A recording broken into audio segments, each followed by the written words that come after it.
Nós estamos tendo um encontro com uma delegação de IMF, com a Aruba, de quadro de mission que nós estamos para Aruba, o que nós chamamos Article 4 Mission, caminho que nós também basicamente evaluar com o manejo financeiro também, com o manejo econômico também, estratégia de diversificação de economia, com diferentes projetos, por exemplo, de begroting está canando, e aqui junto com o Departamento de Finansas, eu encontrar com a delegação de IMF e me explica que, por exemplo, dos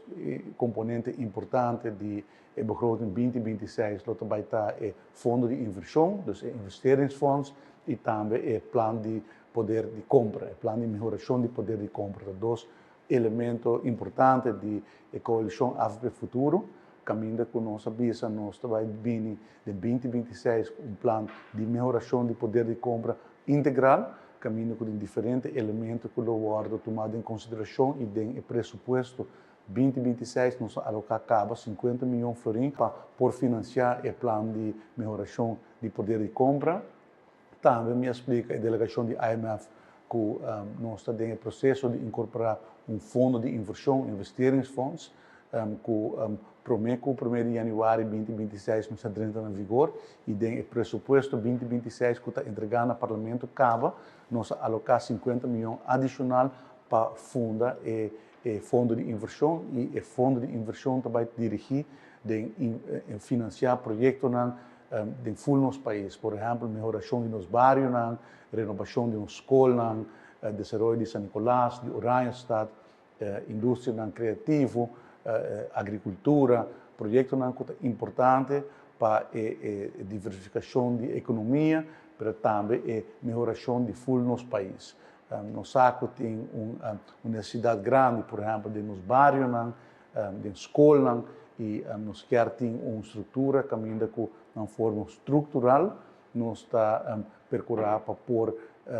invertir em projetos aqui que está sendo importante para todos os cidadãos.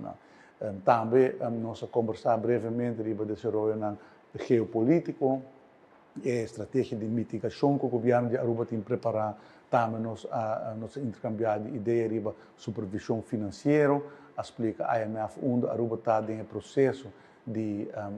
Rijkswet e também agradecer a IMF por sua contribuição na lo que está em Rijkswet. Durante o governo anterior, a approach IMF para trazer normas novas para lo que está framework legal novo, dus de Rijkswet e a lei local, e se agora incorporar também a lei local, maneira que agora acordar entre o governo de Aruba e o governo de Holanda de cooperação anterior, e que agora aqui está a base de lo que está a constelação de Rijkswet. Então, a conversar com over o tópico agora que a delegação de IMF também tem consulta com diferentes stakeholders e 6 de outubro apresentar a conclusão e nós de governo naturalmente está looking forward para a perspectiva de instituto assim prestigioso e importante do mundo financeiro, maneira IMF.